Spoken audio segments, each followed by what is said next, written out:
Then on television this weekend, Hillary Clinton, she's asked a pretty simple question. Anybody could have answered it. And she lied. She lied. She lied so much and to such an extent that it's become a big scandal. It's become the big story. And it's actually taken a little while to seed because the press is totally dishonest and they don't want to tell. They don't want to talk about what's really happening.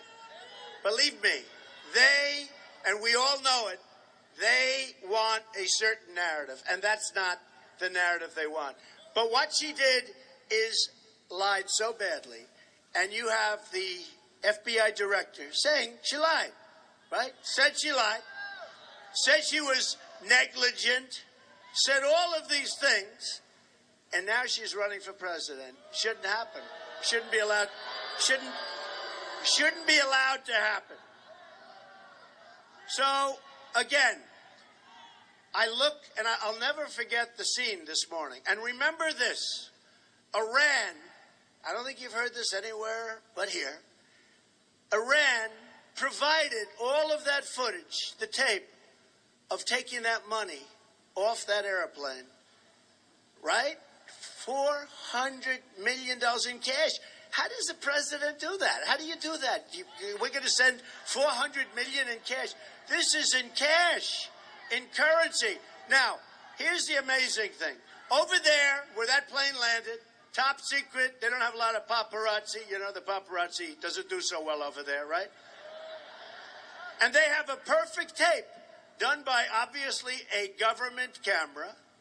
And the tape is of the people taking the money off the plane, right? That means that in order to embarrass us further, Iran sent us the tapes, right? It's a military tape. It's a tape that was a perfect angle, nice and steady, nobody getting nervous because they're going to be shot because they're shooting a picture of money pouring off a plane.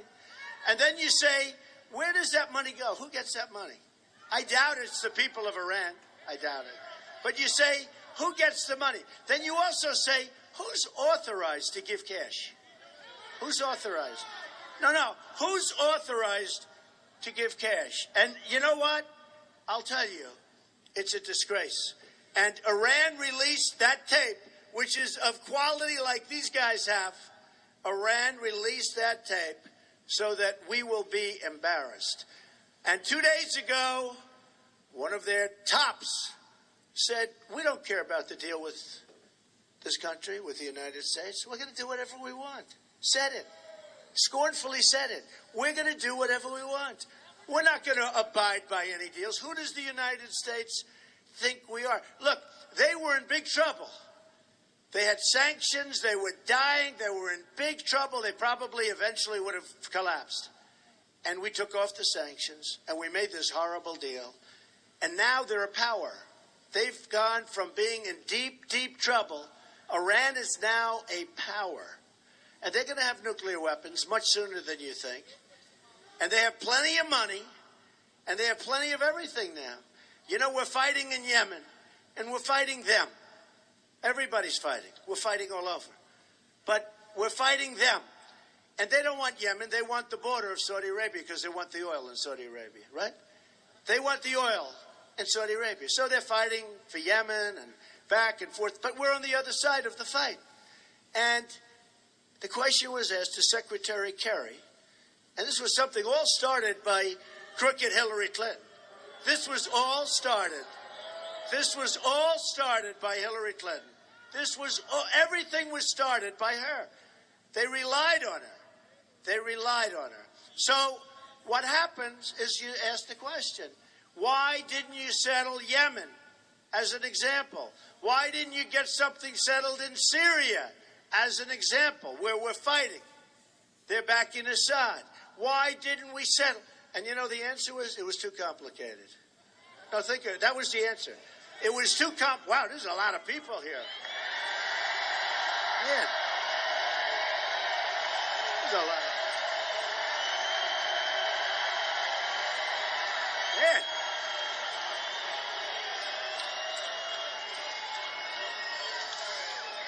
It was, folks, it was too complicated, they said. It was too complicated. Now, so it looks like we paid $400 million for the hostages, right? Such a bad precedent, such an unbelievably bad precedent set by Obama. Now, 2 more have been kidnapped since then. You know that, right? So you got 2 more. Where's it going to end? Where's it going to end? What we're doing is insane. We have a president that doesn't know what the hell is going on. And I don't think he likes me too much. I don't think he likes me too much. You have Bernie Sanders people are going to be voting for Trump. Something just came in. They like Trump. They like Trump.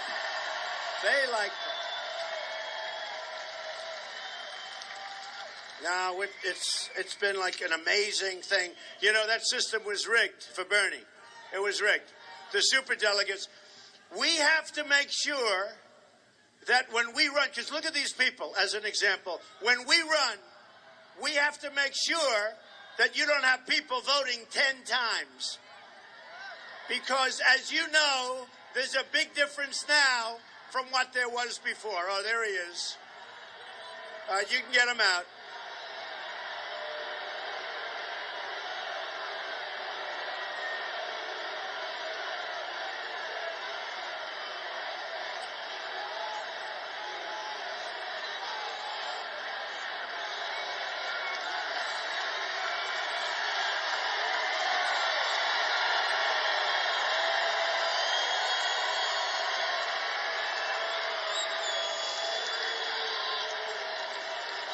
You know what that is? That's the final remnant of Bernie's protesters. That's it. Final. You know, they used to send the protesters, and here's the good thing. In all fairness, Bernie's people had spirit, and they would come and they would protest, and I love those people because they'd always show how big the crowd is, because the cameras never move. The cameras aren't showing up there. Watch. You know, you'll see like 3 rows. They don't go. But when you have a protester, the cameras, they turn like pretzels, right? They turn like pretzels. So that is, we're getting down to the final remnants. You know, we don't have it. It's not like the old days. Now we have bigger crowds. They have bigger crowds today than we've ever had. We've always had the biggest crowds. It's a movement. We're going to get rid of Obama. We're going to get rid of Hillary. We're going to get rid of crooked Hillary Clinton. Going to be gone. So, wouldn't that be embarrassing to lose to crooked Hillary Clinton? That would be terrible. You know, the historians and the certain pundits, they say what we've done as a group, because we've done it. This is our movement, everybody. I mean, many, many times on the cover of Time magazine over the last year. But I'll tell you what, if we don't make it all the way, think of it. If we don't make it all the way, it's sort of been a waste of time, don't you think? It's like, I mean, you know, I'll tell you, Bernie Sanders should not have done what he did. He should have gone out, probably shouldn't have gone to the convention. How angry was he at that convention? Did you see his wife? Nice woman. She's patting him on the back, and he's angry. And she went, whoa, whoa. He was angry. He was an angry man. But honestly, had he not made a deal, it would have been somewhat legendary what he did. And then on top of it, she picks a vice presidential candidate that's just the exact opposite from what Bernie and his people stood for. The exact opposite. In almost every way, he's the exact opposite. And by the way, I left Virginia yesterday. We had a crowd like this. We had a massive crowd. Turned away 5,000. The great state of Virginia. And your vice presidential candidate running along with Hillary. You know what happened? The first week, he raised taxes in the state of Virginia, and I think you heard, by $4 billion. $4 billion. And that was when he started. Unemployment almost doubled. In fact, it might have more than doubled. So his first act was a tax increase. His second act was watching the state go to hell, and I'm there. I have a lot of things happening in Virginia. You look at Mike Pence, the great job he's done in Indiana. It's been amazing. Lower taxes, great job growth.